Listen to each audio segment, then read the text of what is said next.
All right. Thought for the day it is. Now lots of thoughts for the day. Thank you so much. I appreciate it, Brian. Thank you very much.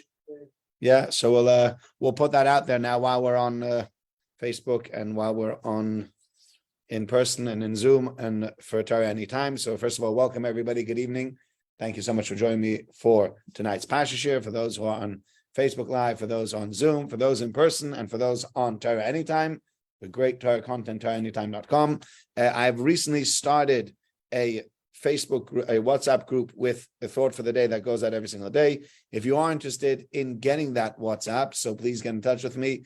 Send me a message at 44, that's for the UK, 7872-167-222, and just write add me and we'll add you to the WhatsApp group. So, and thanks for that comment. Do you know, it's interesting what we were speaking about today. It was just so strange. I don't know if you all heard this or not. We had this event with Miss Askim last night, and they had all this food out, and all these non-Jewish people, they all said to me the same thing. Sorry, we've had supper already. We can't have anything. And I thought to myself, that's never, ever been an excuse for us. And I sent out this thought for the day, and Simon K, who's making Bas Mitzvah this week, sent me a message tonight or this morning, and he sent a message saying, I guess I've canceled your dessert for Friday night, have I? I was like, no, I'm finishing my meal and I'm coming to you and I'm going to eat more by you. But it is what it is. I don't know why we eat like that, but we're going to talk about, so eating is actually interesting because we speak a lot about eating in the beginning of the Parasha. And then we finish with the eating in the beginning of the Parasha. And we get to one of the almost strangest parts of the story of Avraham Avinu. So we read about Sedom. Sedom we spoke about already last week. Sedom was a terrible place. Hedonistic, a society that had no rules, where they didn't want to have any guests, where people had a certain way of behaving. And at the end of the entire story, you have two of these. You have two malachim, you have two angels that are now going to make their way from the place of Abraham to Sedom, one of them to save Lot, who is Avraham Avinu's nephew, and the other one is going to destroy Sedom. So we read about over here. We're starting on page 80, verse 17. Parak Yud Ches Pasuk Yud Zayin. V'Hashem Amar, and Hashem said, "Hamechasani me'Avram? Am I going to cover up, conceal from Avram Ashani Yosef what I'm about to do? The Avram and Avram Hoya Yiyah. He will be a great nation, and all the Jewish nations of the world should bless themselves by him. And I know he will command." He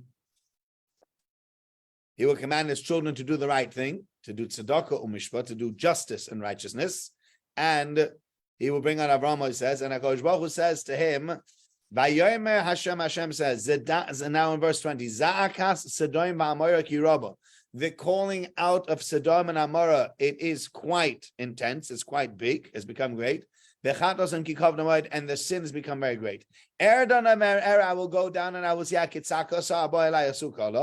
if in accordance with its outcry which has come to me, then I will do that and I will destroy them. And if not, I will know what to do with them instead of them. And the people go to Sedom, and here we have one of, again, as I said, the strangest parts of the Torah.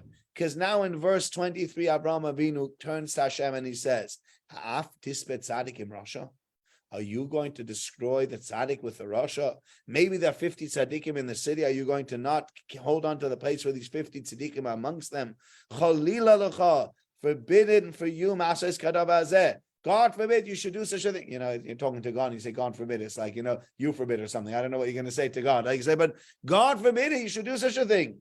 To kill the righteous person with the rasha, and the tzaddik and the rasha should suffer the same fate, the same death. The one who judges the entire world will not do justice. How could you do such a thing? And God says back to him and says, okay, if I find in Sedom 50 people, and I will then save the entire place for it. And Avraham Avinu says, okay, you know what? I've started talking to you, but I need to really mention something else. Maybe there'll be not enough. Maybe there'll only be 45. So Hashem says for 45 is fine. Maybe there'll only be 40. Maybe there'll only be 30. Maybe there'll only be 20. Maybe there'll only be 10. Now, Avraham says, even if there's 10, HaKadosh Baruch Hu says, even if there's 10, I'm not going to destroy Sedom. And Avraham says, well, okay, I'm happy and Avraham Avinu goes to his place, and Hashem goes back, so to speak, to his place, and that's the end of the conversation. So we have something very strange over here. And if you're to think about it, Avraham Avinu is going through 10 tests. We read about the different tests of Avraham Avinu throughout the entire Sedra, this week and last week. And what is the one thing that is so amazing about Avraham Avinu? Not only that he's able to overcome all of the tests, but what is part of that test? Part of the test is that at no point does he say to God, he says, God, I just don't get it. I don't understand it. Explain it to me. Tell me why. Just tell me why this is happening. No, Avraham Avinu's got no problem with that. You want to? Yeah. So, for example, we'll talk about the most extreme one. This is the most extreme one, but it really, when you hear this, it makes the most sense. Avraham Avinu has waited 100 years to be able to have a child. He finally has a child. And God has said, and we'll speak about this later, that I'm promising you a child. And that child is going to be called Yitzchak. And that child, Yitzchak, is going to be your progenitor, and he's going to continue your entire movement is going to continue through Yitzchak because you wanted a child to be able to continue, etc., etc. And he's going to turn into a great nation. And just like in Avraham Avinu, you go outside and you count the stars, and just like the stars are uncountable, so do your children won't be countable. And just like this, the sand or the dust on the ground will not be able to be counted, so do your children won't be able to be counted. Avraham Avinu's got some very hefty, very exciting promises, right? Now imagine if I make promises to you from today to tomorrow. Michael, one day you're going to get £1 million off me. One day I'm going to give you £1 million. Michael's smiling already. He goes, yeah, one day. Rabbi, yeah, right. Yeah, no. Now, I'm probably not good for that promise, trust me, but Hashem's good for a promise. One day, and here one day, and finally it comes true. The day comes, and I walk in one day and I say, Michael, today's your lucky day. And I pull out my checkbook. I don't know if you know what those are still. Yeah. I pull out my checkbook and I write a check for £1 million and I hand it over to you. And you take the check to the bank and you put it in the bank, and there it is. It clears. There's now £1 million in your bank account. You're like, wow. That's pretty impressive, right? Especially as a rabbi. That's pretty impressive. Yeah, I think it'd be very impressive, right? So you're really, really impressed. And then from one day to the next, I just show up and I say, all right, I've taken the money back. What do you mean you've taken the money back? Taken it back. What do you mean? And you log on to your internet banking, and that one that was sort of like 6 digits over is gone. And all the zeros that came after it gone also. We're back to a regular bank balance. You're like, at that point, what would you look at? Would you not say to me, hey, Rabbi, didn't you promise me this money for years? Isn't this a promise that's been going on and on and on, and you finally came through and you finally gave me that £1 million? Now you just take it away without even warning, without even telling me? You'd feel aggrieved. And you'd feel right to say, at one point or another, Malcolm, would you not ask the question? Would you not say, hey, Rabbi, what was that all about? Yeah. You'd like to know. I'd like to know also, right? I'd like to know. Avraham Avinu is being put through the ringer over here. Avraham Avinu has to now take his child, who's been promised by God, and he's waited for 100 years, and he's finally raised this child, and he thinks, this is it. I got the next Jew, and I got the progenitor of what I believe in, etc., etc. This is going to be wonderful. It's going to be great. And God says, okay, that child, you love him. Yeah, he's your only son, basically. He says, great. You know what I want you to do with that kid? What? Take him up onto the mountain, and slaughter him. At that point, most of us would go, I don't mean to say anything. I don't mean, this, I don't want to be rude. Is that like sort of like the introduction before you say something rude? It's like, I don't mean to be rude, right? I don't mean to offend you, right? Why do you say I don't mean to offend you? You're about to say something offensive. So you just say before that, you just want to couch it. I don't mean to offend you. Yeah, but brace yourself. It's about to come. Nishtan Shabbos Geret. Yeah, that's the Nishtan. You have heard Nishtan Shabbos Geret? Yeah, that's a Nishtan Shabbos Geret. Once you say Nishtan Shabbos Geret, you can talk about anything that you want to. You've now that's the license, Or when it comes to Lashon Hara, you're saying, I'm only saying this for the right reason. This is To'eles. This has a good, solid reason. I'm not just saying Lashon Hara. This has a purpose. There's a reason why I'm saying this. Oh, now you go ahead and you just rank out the individual. So you go, but the whole way through, Avraham Avinu should say, hey, God, I don't get it, right? Okay, I'll do what you said, but can you explain to me how this makes any sense? You tell me to wait for 100 years. You finally give me a child. You make all these promises that this child's going to become some kind of great, amazing person. And then you tell me to take him out on the mountain and to put him on the altar. The two don't go together. Do you know what I mean? Yeah, you're right. The two don't go together. Avraham Avinu, no problem. Suddenly, Hashem says, I'm going to kill Sedom. You what? I'm going to kill Sedom. What we'd expect, and we spoke about this in the past, what we'd expect from Avraham Avinu, think the Emes Yaakov and others say, what we'd expect from Avraham Avinu to say to HaKadosh Baruch Hu at that point is, I hope they all burn in hell, right? Because they stood for the opposite of what Avraham Avinu stood for. They were the polar opposite. They stood against loving kindness. Avraham Avinu was the Amud HaChesed. He was the one that tried to teach the world about loving kindness, about doing good to your fellow man. And Sedom said, you don't do anything nice to anybody. You don't invite people to your house, and you don't give them anything to eat, and you don't give any charity. Sorts of crazy ideas. That's Sedom. Avraham Avinu should say to HaKadosh Baruch Hu, when Hashem says to him, I'm going to kill Sedom, Avraham Avinu says, yeah, do it quick. Do it now. Tomorrow? Don't need to wait. Not for me. What does Avraham Avinu do? You call that fair? God, that's fair. That's how a just God behaves. That's how a just God acts. He kills the poor people. He kills those people that are righteous together with those people that aren't righteous. Wait a second. That's not fair. I'm making a deal with you. If there are 50 tzaddikim in there, you got to save the whole city. And God goes, okay. What about the 45? Yeah, 40, yes, and 30, yes, and 20, yes, and 10, yes. Now you're fighting for Yom Kippur, you don't fight. You don't even ask the question. Here you're giving God a whole Musar drush. So the two answers to be given over here. One is what I saw today, what Rav Schwab says, and the other one was a thought and a feeling that I had, which I think is really important. And my wife's going to be speaking about this tomorrow. She's going to, okay, so for those of you who are, well, none of you are going to my wife's shir because there's only men here. So that's going to be all right. So I can foreshadow what she's going to be saying. And I don't think anybody on the Facebook or on the Zoom anytime is going to be hearing what she's saying in her shir either. So we'll speak about this first, and then we'll come back to the other answer. And the first answer, which Rav Schwab says, bases itself on the following.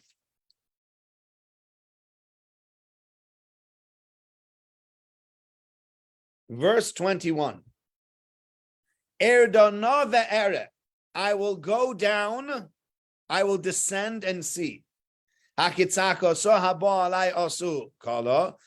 they act in accordance with the screaming that is coming up to me from then, and I think exactly as it seems is happening, is, you know, sometimes you hear next door, you're sitting in a room and you're chilling on the couch and say, you hear, Tommy, you know, and you're like, if I come up there and I see what I think I see, somebody's going to be in trouble.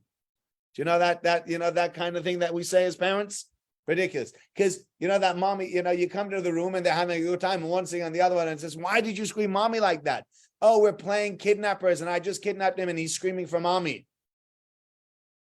Oh, and you just got up off the couch and you thought they were killing each other, etc. But that's why you say, if I get up there and I catch you doing what I think you're doing, God help you. It's like, okay, let's come over with an excuse. Yeah, you come upstairs, but they come over with an excuse, whatever. But I'm going to go and I'm going to see, does the screaming that I hear, does that actually match up with what I think they're doing? Well, then I'll destroy them. And if not, I'll wait and see. I'll know what I'll do otherwise. What does it mean? I will descend and I will see. What does that mean? So Rav Schwab says, I will descend and I will see, means HaKadosh Baruch Hu in a way, and again, I don't know how to describe this properly, because again, God is limitless, He's infinite, so it's a weird thing to say about God. But he says, He sort of descends down on the world and becomes a little bit more involved in the world in a way that we might have some way of understanding Him and fathoming Him. I want to fathom humankind a little bit better, and I'm coming down to the world to see them. And so Avraham Avinu now feels a certain closeness to God, where he says, hey, wait a second. I have this feeling now that I understand God a little bit better. I know the ways of God. And therefore, Avraham Avinu says, whilst God is down here, while God is more accessible, whilst God might make a little bit more sense to us in our small, limited minds, he says, God, I don't understand it. Don't get it. So when God is in his normal place, Avraham Avinu knows, I'm not even going to ask any questions because God's up there and I'm down here. So what do I know? Right? So many times you ask yourself the questions, why do certain things happen? Sometimes you have the great mazel of getting the answer and saying, afterwards you go, now I get it. Sometimes you don't. But the truth is, there's a master plan. And we all know that there's a master plan. And sometimes I understand it, sometimes I don't understand it. But to know that there's a master plan and to know there's a God up there that runs everything and is keeping all the balls and juggling all the balls, the billions and billions of balls and not dropping ever a single one is very reassuring. And sometimes also it's reassuring to know that I don't understand. Sometimes when certain things happen and they're so terrible, you say to yourself, I'm trying to understand it. Understanding it is making light of what happened. Oh, now I know why this little kid died. How could you even understand it? How could you fathom such a thing? So unless you're God. But if you're not God, and you're saying, yeah, I'm a human being, but I can understand it, it makes sense to me, then you've gone really callous. There's something wrong. All you can say is, I don't get it. I don't understand it. I'll be there to support whoever it is that lost, that had that terrible tragedy, and I will try and support them. How will I understand it? You know what? One day when I go up to heaven, and let it be after 120, I can ask God the question and God to say, look, I'll show you everything all together. Ooh, I didn't realize all of that. Yeah, okay. That's because you're man and I'm God, right? Don't go asking questions about something that you don't understand, that you don't know. Don't be all arrogant about this. But HaKadosh Baruch Hu came down to Sedom to have a look around to Sedom and to see what's going on. And at that point, Avraham Avinu felt a certain closeness and he felt a certain greater understanding of God. And at that point, he says, now I need to ask the question, God, why? How could you do such a thing? Is this fair? Should we really be doing this or should we be doing something else? This doesn't make sense. That is one understanding. I think the other understanding, which I believe is very important, is there's really a difference between Avraham Avinu asking the question for himself and Avraham Avinu asking the question for other people. And here, I'll tell a very interesting story. I remember this story, Rabbi Berkowitz in Eretz Yisrael tells the story, and I think I've told this story either here, I know I've told this story before in Shul, but certainly I've told this story. I don't think I've told it in this context over here. Rabbi Berkowitz said many years ago when he got married, he was already a very big Talmid Chacham at the time, and he was living, him and his wife got married, they didn't have a lot of money, and he said they just were going to try to rough it. They were going to try to make it. In a young couple, and you just want to rough it out, and you just want to be able to make it, and even though you don't have a lot of money, so they bought themselves one of the cheapest flats they could find in one of the cheapest neighborhoods that they could find. So it was a top floor flat in one of the cheaper neighborhoods called Sanhedrin Mochevet, and that's where they lived, and they were happy. And he said, at the time, we were so poor, we didn't even have an oven, couldn't afford an oven. So there was something called a wonder pot. I don't know what it is, but I've been told, you're smiling. Reliably, anyway, you know what it is? I've been told reliably, it basically did what an oven would do. That was the same, it was the same thing. So you had this wonder pot, and the wonder pot would really act as an oven. So you'd put it on the hub, but it'd be able to do that. Look, I don't know what it is, but it is what it is. That's where you have this wonder pot. And Berkowitz said, we were having a great time. We were a young couple. We got married. We're roughing it out. We're managing on a very, very small budget. We were very proud of ourselves. And one day, a guy came collecting by us. And this guy who showed up, he says to us, listen, I'm really desperate for money. So, okay, I'll see what I can do for you. He says, do you know what? I want to tell you how desperate for money I am. I don't even own an oven. Do you know anybody else that lives in a flat that doesn't even have an oven? I don't even have an oven. I'm really desperate for money. And Rabbi Berkowitz thought to himself at first, he wanted to say to the guy, yeah, actually, I know someone. Hello. Yeah, I don't have an oven. But then he realized, he said, listen, we're a young couple in our 20s that are roughing it, that bought themselves a flat with a little bit of money that they had and had a bit of a mortgage and are trying to manage without an oven. And we're having a brilliant time and we're so proud of ourselves and we're happy with the way things are. So-and-so, this poor guy that knocked on the door, is absolutely distraught about his financial situation and distraught that he does not have an oven. So what am I going to say to the guy? Well, I don't have an oven, so what are you complaining about? He said, that's not how we measure. You can't measure one person's suffering over somebody else's suffering. I can't say, listen, look, I can manage, so you have to manage. It's not true. Just because I can manage something doesn't mean you can manage the same thing. And vice versa. Just because you can manage something doesn't mean I can manage it. Because we're all different. So Avraham Avinu says to himself, in this instance, that says you can't compare different people. Avraham Avinu says, if I am going through suffering, if God is putting me through suffering, he has a reason for doing that. If he's a reason for doing that, I'm able and I'm willing to accept whatever suffering God places upon me. I'm willing to accept any test that God places upon me without even questioning it, without even having to ask the question. I'm happy. I'm good. But then God says, you know what? I'm going to test the people of Sedom. I'm going to kill the people of Sedom. There's something wrong with the people of Sedom. And at that point, Avraham Avinu says, no, I can't stand idly by that. What do you mean? But you stood idly by when bad things were happening to you. He says, for me, I can do whatever I want to. I can decide to take any beatings that I want to, but I can still say, I'm not allowing anybody else to touch any of my friends. Right? That's somebody else. For me, I'll take whatever it is that God throws at me. For other people, so I should say on their cheshbon, on their bill, I should be from. Can't do that. Can't sort of say, you know what? They're getting killed. I'm not getting involved, even though I have what to say. You know what? God has his ways. At that point, Avraham Avinu says, no. That's not how I do it. If God has his ways, God has his ways. I understand that. But I'm going to stand up for other people. Because that's part of what you need to do in a leadership position. In a leadership position, oftentimes you're going to have to eat last. That's why I saw it somewhere where I said, many great leaders, they ate last, they got last, et cetera, et cetera. They didn't put themselves at the front. You want real leadership. The real leaders aren't the guys at the front who are taking everything, and then whatever's left over, the scraps, they give to everybody else. They take care of everybody else, and if there's anything left, they take a little bit for themselves. That's true leadership. So Avraham Avinu says, to take it on the chin, I can take it on the chin. God, you want to throw whatever you want to throw at me. The bris ben Abasarim and my wife get taken away in the fight with the 4 kings and the 5 kings, etc. All that is fine, and I'm not going to say a peep till it comes to someone else. Me, do whatever you want to with. Them, that's different. And that's really where, and this is what my wife's going to speak about, we're speaking about tonight when we're talking about preparing for this year, and she mentioned to me this idea of humility. In leadership, humility is on the one hand a good quality, but only when it comes to yourself, not when it comes to other people. You cannot be humble as a leader, because if as a leader you're going to be humble, then you're going to be steamrolled over. And if you're going to say, you know what, other bad things happen to other people and I'm going to be humble about it, then you're not really a leader. You need to stand up for the people that you're defending.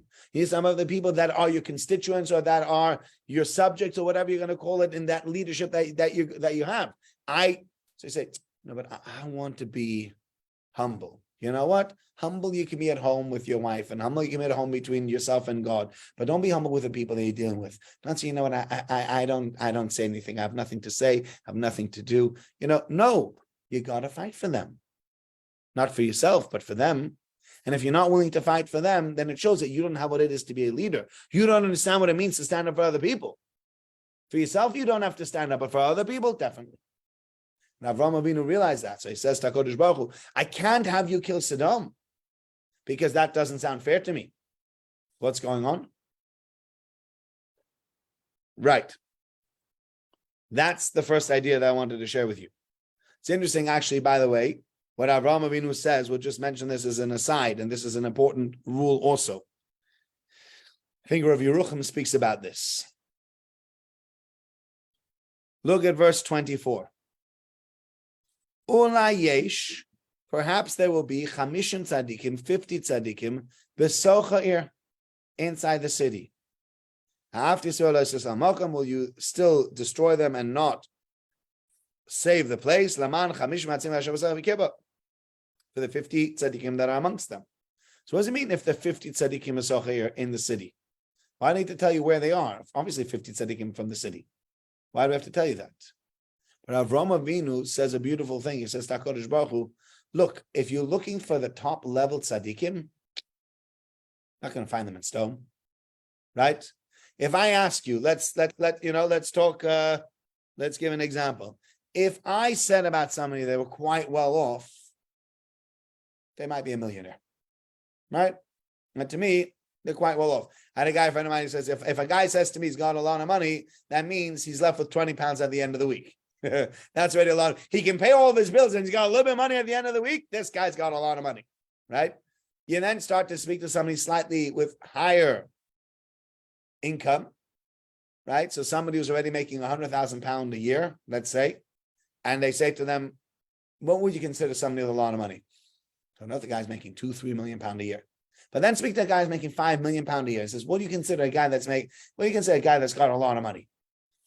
Don't know, you'd have to be making a good 20-30 million quid, Fine. So you speak to the guy making £50 million a year. What, tell me somebody you think is making a lot of money. He says 100 million, 200 million, 500 million. A guy making 500 million is looking at over $1 billion. The billionaire is looking at a few billion. Everybody, depends on who you speak to, is as to where they have their line that they make. The wealthier you are, the more it takes to impress you. And the less money you have, it doesn't take as much to impress you. You see a guy driving down in a nice Mercedes, you'll be like, that's impressive. But the guy who drives a Mercedes needs to see a guy driving a much fancier car before he goes, ooh, look at that car, right? Because if the other guy's driving a Mercedes, I drive a Mercedes also, big deal. That doesn't surprise me. That doesn't really impress me. So Avraham Avinu says, I'm not looking for 50 objective tzaddikim. To find 50 objective tzaddikim within Sedom, good luck. You're not finding 50 tzaddikim in Sedom, a city that's so evil. But Avraham Avinu says, Ulai yesh, perhaps there are 50 tzaddikim, there are 50 tzaddikim besoch ha'ir, in that city. What does the tzaddik in Sedom look like? Right? Well, who's the tzaddik in Sedom? The tzaddik in Sedom is just like slightly better than the worst people there, right? So maybe there are 50 tzaddikim in Sedom. He's saying to God, I'm not even asking for 50 really righteous people. I'm asking if you have 50 righteous people that when looking at everybody else in Sedom, you go, you know what? That guy's pretty righteous considering everybody else in the town. Even if you were to take him somewhere else and you'd look at the guy and you go, that guy righteous? That guy's a horror. Yeah, but in Sedom, he's not a horror. And Sedom is actually one of the nicest guys around. Yeah? So if there are 50 tzaddikim that would qualify as tzaddikim as amongst the Sedomites, even then I said, I'd like you to serve the city. And God says, you know what? That's fine. Which is amazing on Avraham Avinu's part. It's amazing on God's part also. That Kodesh Baruch Hu says, you know what? I don't even need 50 tzaddikim to be the top level tzaddikim. If I have 50 tzaddikim that are righteous people compared to everybody else in Sedom, good enough. I won't destroy Sedom. And even that they didn't find. But it's amazing to read that over here. Okay. So now we have the people of the Malachim come into Sedom. They tell Lot, listen, we're going to be destroying Sedom. And the people of Sedom come around to Lot's house and start knocking on the doors, and they're trying to find the gate, and they're trying to find the door, and they want to break it down. They want to get these people, and they want to sort of sodomize them, to use the word in Sedom. I guess that's the most correct word you can use for them in the English language. And what happens is Lot goes out and he wants to get everybody out. He wants to sort of like, they've come to save Lot. And there's Vayomra Anoshim Lot. We're on page 86 in the Art Scroll Chumashim, and we're in Perek Yutes Pasuk Yud Beis, verse 12 in chapter 19. Vayomra Anoshim Lot. The people said to Lot, Od Melech Hapo, who else do you have here? Choson, a son-in-law, uvanecho v'naisecha, your sons and your daughters, anything else you have in that city, get it out. Because we are destroying this place, because the screams have come all the way up to God. And HaKadosh Baruch Hu sent us to destroy the city. So he's now saying to Lot, okay, this is it. This city is going down. End of. Find your family and let's go. And here we read in verse 14, interesting. Vayetze Lot goes Vayidaber Chasonav lo Chevenosav. He speaks to his sons-in-law, the ones who took his daughters. Vayom, and he said to them, guys, Kumu Tzuum in Hamakoyim Hazeh. Come on, everybody, you have to get out of this place. Ki Mashchis Hashem Etzayir. The city is getting destroyed. Vayikim Tzachik Beinei Chasonov. And it was as if he was a jester in the eyes of his sons-in-law. Daddy, you've lost your marbles, right? Whatever they called him, the father-in-law. Father-in-law, are you normal? Have you totally lost it? What's the matter with you? Right? Now it's interesting because they saw this whole thing that would happen over here. You have the people of Sedom that came around to Lot's house are trying to find Lot. They can't find Lot. There's been this tremendous miracle already. And yet, and what the Oznai and the Torah of Zalman Sorotskin says, that they were basically saying, how could it be that Sedom will be destroyed? We hear out there songs and dance and party. It's all well. It's all good and fine. This is nothing happening here. You're dreaming this. You're coming up with some kind of crazy delusional ideas, and now you're coming to us. You're demented. In reality, they didn't realize this was going to happen very soon. But when I heard him say this, it was so interesting to read about this, the way the Oznai and the Torah says it, and to think about the Titanic. I didn't see the film, but I remember hearing about this, that whilst the Titanic was sinking on one end of the boat, what happened on the other end of the boat? They were still dancing and partying. It took some time for the boat for people to realize, hey, wait a second, there's a huge hole here. I don't even know if people told them, if the captain was honest about it and said it right away. And so on one side, imagine if you were on the Titanic, this massive ocean liner, the unsinkable Titanic, and you're sitting in one of the great cabins and you're having great food and you're listening to a great orchestra play music and you're just having a brilliant time, and somebody comes and goes, ladies and gentlemen, the boat is sinking. What would you say to the guy? Get lost. We're sitting here, we're comfortable. There's food coming out of the kitchen. The orchestra keeps playing. It's wonderful. Go away. The boat was so big that even though on the one side of the boat there was a hole, on the other side of the boat where there was a banqueting room, they hadn't yet figured out that the boat was sinking. Don't remember how long it takes for the boat to sink. How long did it take for the boat to? I think it's only 45 minutes. Something like that. It wasn't so long. But at the beginning, at least, the people on the one side of the boat, they were quite okay. And that's what Lot's sons-in-law are saying to Lot. This is not happening. This can't be. Because listen, do you hear the music? Yeah? Well, that means there's a whole bunch of parties going on outside. So you're trying to tell us that whilst all these parties are going outside, that by tomorrow, the city's going to disappear? Come on. Really? I don't believe it. You actually believe that Tosh and Mokshin? You actually believe that rubbish? Can't be. And so that's what they say to him. And then Lot's like, guys, we got to get out of here. Until at one point or another, the Malachim have to grab Lot by the hand and said, this is it, we got to go. You have no more time to wait. So Lot just grabs his two daughters and his wife, and out they go. And the whole place gets destroyed. But it's amazing to see how sometimes we are so blind and we don't realize what's going on because we hear the music still going on somewhere else. So you say like, it's fine. So many times, I mean, again, I wasn't, I just moved to England then and I was still in college and I didn't understand anything of these things. But there might have been people, I think early on before the last property crash, that were foretelling the impending doom. Guys, this can't go on forever.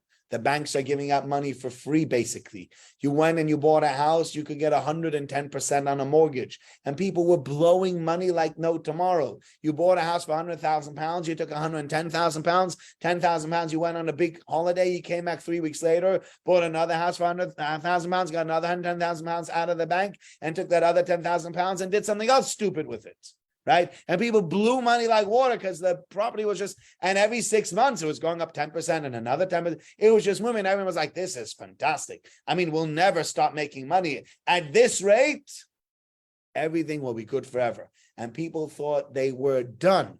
We were minted. They had property portfolios of 100 portfolios and 200 properties and 300 and 500 properties. And it didn't even mean anything to have a portfolio of 500 properties because the man gave you the money for everything. You could have a portfolio of 500 properties with almost zero money in there, right? Today, you'd need to put in at least 25% on each property, at least to start off with, because they've learned, hopefully they've learned the lesson, but they're going to reverse that still. But at the time, people said, you went, you bought, you sold, you bought, you remortgaged, you bought, remortgaged, you bought. They literally remortgaged on the day that they bought it and got the money straight back out again. In and out and in and out and in and out with the same money. The same £100,000 bought you 50 properties. And everybody said, this is never going anywhere. Life's too good. We're living up the high life, and people are buying big fancy cars and fancy watches and making big extensions and going on big holidays and having big parties, etc., etc. And from one day to the next, boom. And everybody said, but yesterday was okay. Yeah, okay, fine. Yesterday was okay. Yesterday you had millions and millions of pounds in the bank, and today, boom, nothing left of it. And I know people that were wiped out. They had, I'm seeing you're nodding over there, Brian. You must know people that had, yeah, you lived through that. But how long before the crash were people still partying about the money? The night before. And nobody believed the night before that tomorrow morning there'll be no money left for anybody.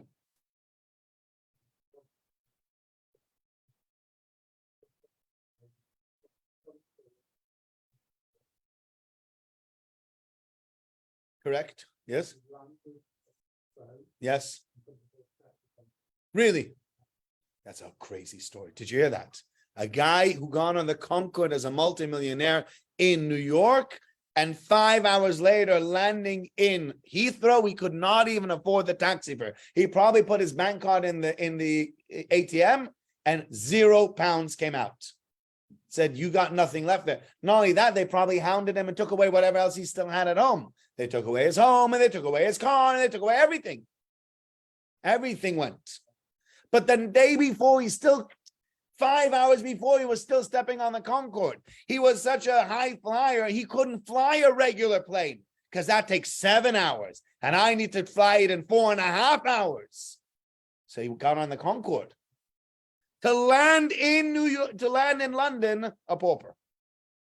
And that's what's going on over here.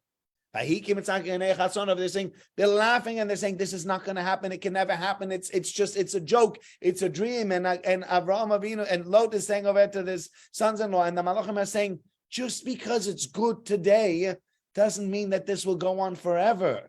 Open up your eyes. The Titanic is sinking. No, not here. Here we're eating caviar and having a great time with the orchestra. Okay, so maybe you'll find out in 5 minutes that the Titanic is sinking. But it could be singing while you're still partying. That's what happens sometimes. And it's unbelievable how people sometimes, their eyes are so closed and people say, come on, this can't go on forever. It has to break. This has to blow. Something's going to go wrong. No, it's never going to happen. Got to have your eyes open.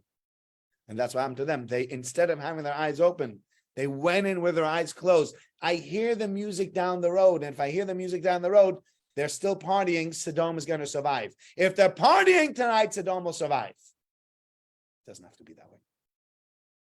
Right. Last idea for tonight. And with that, we'll finish. You have Sari Menu has a child. And she raises that child. Avraham Avinu makes a tremendous party for the child after she raises him. He gets a certain age. And now on page 96, Paragraph Aleph, Pasuk Tes, chapter 21, verse 9. Vatera Saras ben Hagar, Mitzvah, the son of Hagar, the Egyptian woman. Hashe'ola Avram Etzachik. She saw him doing terrible things. Vayomer Avram, she says to Avraham Avinu, Garei Sha'ama Azois Benah, get rid of this woman and get rid of her child. Ki lo yirash ben Ama Azois Benim Yitzchak, because my child will not be able to inherit together with this child of this maidservant. So is that really, I mean, you read it, comes across really strange. Sarah Imenu is worried now about a Yerusha. She's worried about how much money Yitzchak's going to inherit. And she said, get rid of him, because if you have this kid over here, my kid will only inherit half of the fortune. And I want my kid to get the whole fortune. What's Sarah Imenu saying? Because that's what it says. She says, drive out the slave woman with her son, for the son of that slave woman shall not inherit with my son, with Isaac. That's what Sarah Imenu says. You'd expect Sarah Imenu not to be so set on cash. So what does that mean? So Rav Yaakov Kamenetsky says, when we talk about the Yerusha over here, we are not talking about a physical Yerusha. It had nothing to do with the cash that Avraham Avinu was going to leave Yitzchak. But who inherits who I am? Who do I leave behind as my next person? And Sarah Imenu looks at Yitzchak and she says, Yitzchak is going to be the one that takes over from you, not the money. Forget about the money. He takes over your moral position. Everything that you've built over all this time, that you went and you taught people about God's name and about the fact that a God exists, etc., all that, Yitzchak Avinu is the one that's going to perpetuate that message. He is your spiritual heir, not your physical heir. And so long as Yishmael is around, he won't be able to get to that position where he needs to be in. So Gorish Amazai says, no, kick her out. We can't have the two of them together trying to inherit and trying to take over Avraham Avinu's title as the one who called out God's name. That title needs to be and needs to remain for Yitzchak only. It cannot be together with Yishmael. Yishmael has a different set of values. He has a different set of things that are important to him. And if you allow him in, you allow him to do what he's doing, what's going to end up happening is he's going to ruin Yitzchak, and then we'll end up having nobody that's going to be able to take on the title of Avraham Avinu. And therefore she says, you have to kick out the maidservant, you kick out a child, because together they are terrible influence. Because this child, the child of this maidservant that behaves so terribly, cannot become the next link in the chain together with my son Yitzchak. It's nothing to do with finance. And it's important to note that this is really, as Jews, this is our most important Yerusha. A person who leaves behind millions of pounds to a child, but as a child that's wayward and that goes on all sorts of different paths, and there's nothing for you to be proud of that child, and who cares that if he's your physical Yorish? Who cares if he's physically inheriting your money? But that's not my legacy. You want to leave behind a legacy that's a real legacy. This, Avraham Avinu says, so Sarah says, you want a legacy? Yitzchak's going to be a legacy. Yishmael cannot be part of that legacy, because if he is, then the whole legacy gets skewed. Everything gets ruined. That's not the legacy that you're leaving to mankind. So that's the ideas I wanted to share with you tonight. Thank you so much for all of you who joined me on Facebook Live, for those who joined on Zoom, for those who joined on Torah Anytime, and for those who joined in person. Mitzvah Hashem, look forward to another share next week. Thank you very much for joining me, and have a great night. Thank you. Thank you.